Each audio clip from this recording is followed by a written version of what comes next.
It's actually pretty extensive, the amount of time that you have to put in to make sure that your truck is safe, unlike the rest of us when we're driving our cars.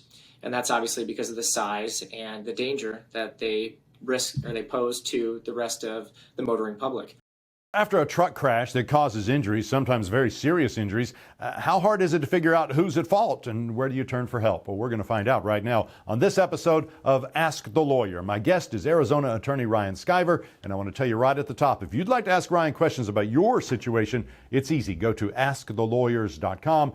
At the top of the page, you'll see a button that says Ask a Lawyer, and you can put your information in right there. Very simple process. Or you can simply call the phone number that you'll see on the screen during our conversation. Ryan, thank you for helping us out today. I appreciate it. No problem. Let's just do a little background first. Tell me a little bit of your experience handling and representing clients involved in truck crashes. Sure. I've been handling truck crashes now for over 10 years. I have handled all types of crashes with big rigs, armored trucks, straight trucks, car crashes involving buses. There's other types of commercial motor vehicles also that fall into that same kind of category that have special regulations that they have to follow. I actually went and got my commercial driver's license to make sure that I could better understand the entire system and what the process is that those truck drivers go through, so that I could actually see the different lines of sight that they have and feel what it's like to drive one of those big rigs. It's been crucial in understanding these cases and figuring out exactly what happened, why it happened, and being able to ask the right questions of the defendants in the case. What was that process like to get your CDL? Tell me about that. Yeah, I went to truck driver school, which was actually really interesting and fun. So we went for a few weeks and learned about inspecting the truck and all of the things that truck drivers have to do before they go out on the road for one of their trips. It's actually pretty extensive, the amount of time that you have to put in to make sure that your truck is safe, unlike the rest of us when we're driving our cars. And that's obviously because of the size and the danger that they risk or they pose to the rest of the motoring public. The testing also was very interesting, trying to back up an articulating vehicle, one that, the front tractor separates from the trailer and it's not straight connected, was very interesting because you have a lot of different sight lines you have to pay attention to make sure you know where that truck is going. And then after that portion of the testing is the actual driving. So you get out on the roadway and show them that you know how to drive a big rig, you know about things like off tracking and making sure that you're keeping track of where your trailer's going so that you're not running over property or injuring someone or something. What did you learn? Did some things jump out at you that you go, wow, I didn't expect that, or I didn't realize that? Did anything surprise you in the training? Well, the toughest part actually about the training was driving. It was a 10 gear that I was driving, a manual stick shift. I had driven manual when I was growing up. That's how I first learned to drive actually. So I've got that habit down. It was pretty simple for shifting without even thinking about it. But then you get into one of these big rigs with double clutching and actually making sure that you shift into neutral and then shift again before you get into gear. It took me paying extra attention to my shifting to make sure that I did that. And switching between high gears and low gears also is a little more difficult because you have to realize, whether you're in the low gears or high gears, if you're, in gear 3 or if you're up in a higher gear. And that is something to keep track of along with all that's going on around you. You have your mirrors, obviously, you're looking out the front, but you have to keep track of where your entire truck is moving. It was a lot more intense than I anticipated. Certainly being distracted in that situation is even more dangerous than if you're driving a car. So that's why it's so crucial that they pay attention at all times and follow the training that they're supposed to. Do you think it better prepares you as an attorney to handle these kind of cases now?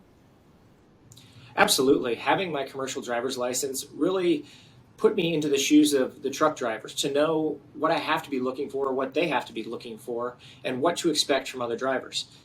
We've all seen other drivers that make mistakes on the road. Well, professional drivers are actually trained to look out for those and prepare for those. Having things such as giving yourself an out, as always being prepared for something that may happen down the road. So it really allows me to think from the point of view of the truck driver and figure out how they should have handled that situation, as well as taking into consideration the even more important factors of the trucking company and what they put these truck drivers through. It's not an easy job, and they expect a lot out of them. So these trucking companies have to make sure they're supporting their truck drivers in all of the ways that are necessary to make sure that they're safe on our roadways. And we started out the interview by talking about how you determine who's at fault in these crashes. I'm assuming it's not always the driver's fault. What's your experience? Is it more often the driver's fault? Is it sometimes the equipment? Is it the trucking company itself and pushing the drivers too far, or all of the above? Sure. I mean, that's what the investigation aspect of the case is and why it's so important. The crash could be anybody's fault, but oftentimes cars believe that, or the drivers of cars believe that they were the ones that were at fault. Whereas there may be comparative fault on the truck driver and even the trucking company for systemic failures or violating those federal motor carrier safety regulations that they have to comply with. And a lot of times that's the more dangerous aspect, is when you have a trucking company who's not following the rules of the road and making sure that they have qualified drivers that are trained and supervised out on the roads in trucks that are properly maintained. There may be something that caused your crash well in advance of the actual crash that you may not even be aware of. And in Arizona, we have comparative fault. So it's important that you do the investigation to make sure that it wasn't the other trucking company or truck driver's fault for your crash. Because even if they are 10% or 20% at fault, they can still be held responsible for their part of the crash and the fault involved. And what's your advice, Ryan, when someone's trying to pick the right attorney to handle their truck crash with injury case? What are some things they should look for? How do they pick? Sure. You want to make sure that you get a truck crash lawyer that has handled commercial motor vehicle cases before. The more knowledge they have about that situation is obviously going to be beneficial to you.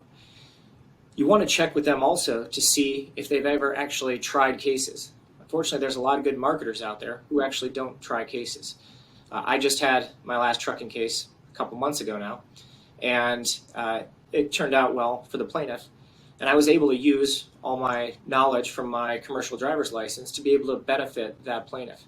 I also give speeches to other lawyers about how to handle trucking cases, as well as act as a teacher for one of the trial colleges to make sure that other lawyers understand how to handle their trucking cases and not just treat a truck crash like a regular car accident.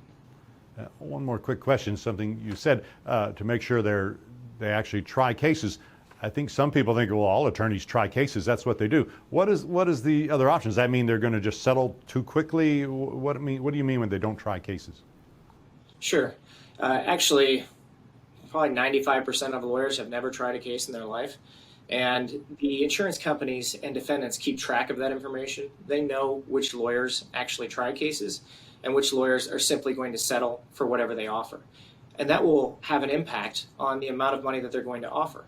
If they know your lawyer is ready, willing, and able to go to trial and has tried these types of cases before, obviously they are going to have more concern about that and likely put more value on your case, as opposed to if you have a lawyer who's a good marketer, someone who never actually steps in the courtroom, but just does a good job of marketing and has a catchy jingle. The defense insurance companies and lawyers know who those lawyers are. They know if and when they've ever actually been to trial, and the offers are going to reflect that usually as well. I love that answer. Thank you so much for making some time to answer our questions. Thank you for having me. That's going to do it for this episode of Ask the Lawyer. My guest has been Arizona attorney Ryan Skiver, and I will remind you again, if you'd like to ask Ryan questions about your situation, it's easy. Go to AskTheLawyers.com. Click the button up at the top that says Ask a Lawyer. It'll walk you right through the process, and it's free to ask your questions. Thanks for watching, everybody. I'm Rob Rosenthal for Ask the Lawyers.